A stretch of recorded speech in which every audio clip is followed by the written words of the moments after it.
How Can We Ban Trump and His Cultists from Public Office?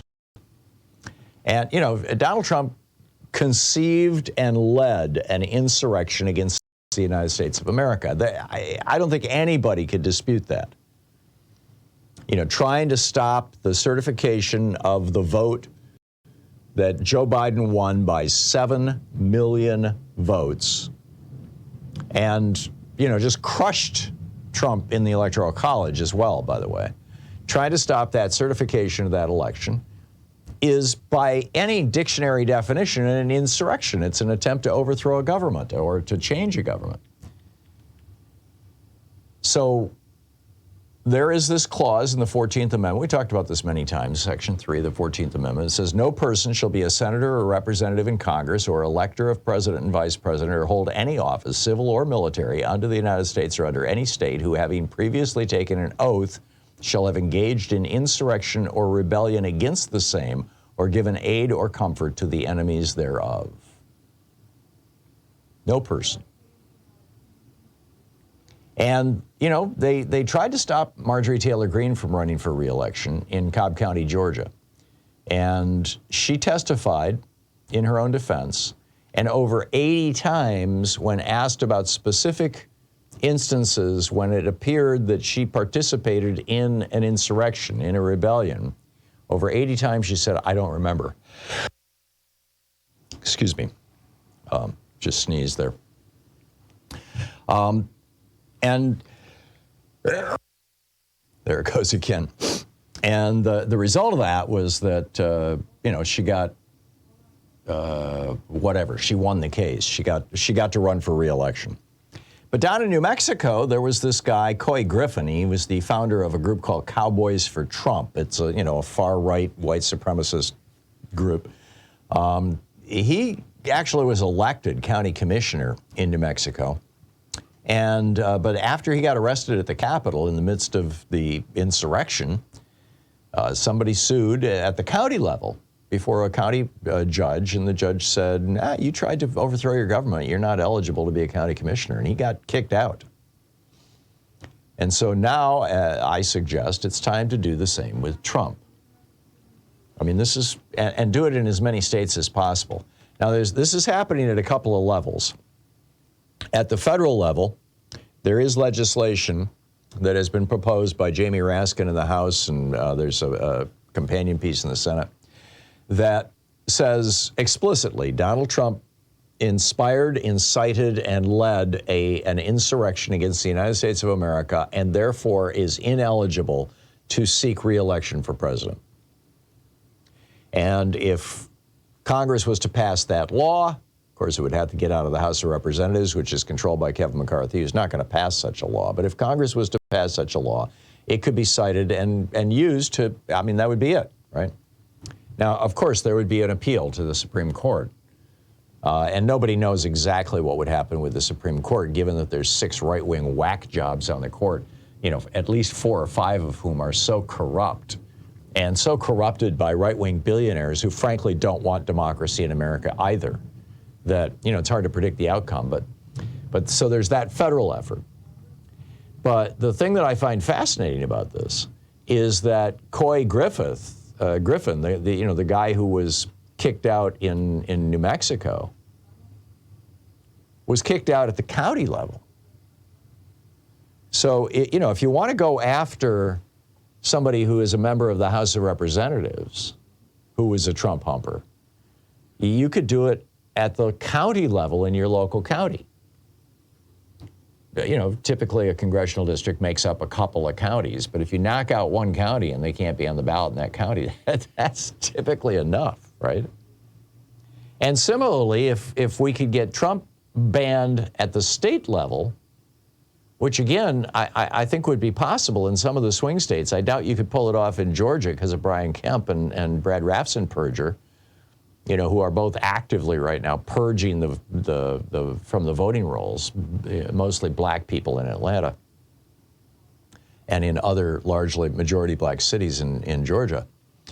But I do think that it's entirely possible that you could do this in Wisconsin and in Michigan and in Arizona, where Democrats basically control the levers of power. And if Trump was just taken off the ballot in those 3 states, it's unlikely that he could win the White House no matter how successful he is this fall, or next fall, rather. Now, the fact of the matter is, I think if Trump is the nominee, there's no chance he's going to win. I realize the polls are saying it's a dead heat. Polls a year and a half out are always meaningless.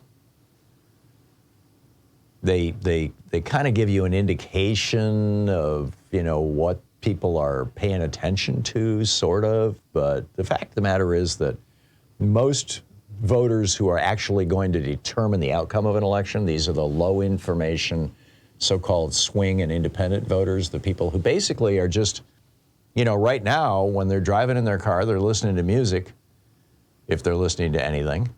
And when they're reading, they're reading, the advice column and the sports pages. And most of their time is not spent being politically active or paying attention to what's going on. Most of their time is spent, earning a living and taking care of their kids. And, you can't blame them, right? It's a lot to do besides just pay attention to politics. So, excuse me. So, I'm not too hysterical about this, but I do think it's a serious and legitimate threat. But even more importantly, by kicking out Donald Trump or preventing him from being on the ballot in a few places anyway, we need one to start the process, right? We might also be able to do the same thing for the other people who participated with him in that. And, that includes in the Senate, Tommy Tuberville, Rick Scott, Roger Marshall, John Kennedy, Cindy Hyde-Smith, Josh Hawley, and Ted Cruz. And I think it's possible you could say Chuck Grassley.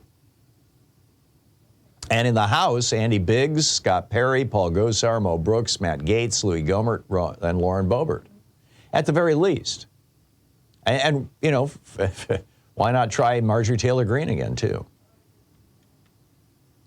Each one of these cases could be taken at a county level, at least for the members of the House of Representatives. In the Senate, it might be a little more difficult, although if you could knock out a couple of big counties, like if you knocked out Harris County and made it so that Ted Cruz could not run in Harris County, Texas. I realize Harris County always votes majority Democratic, but there's still, there's 3 million voters. That's still 1 million votes for Ted Cruz. That would swing the election. Crew has written, Citizens for Responsibility and Ethics in Washington has written an extensive legal brief on this that you can find at their website. And MoveOn.org has a petition that they're asking people to sign that has over 330,000 signatures already, supporting an effort in Congress to do this. So there's a lot of ways to do this.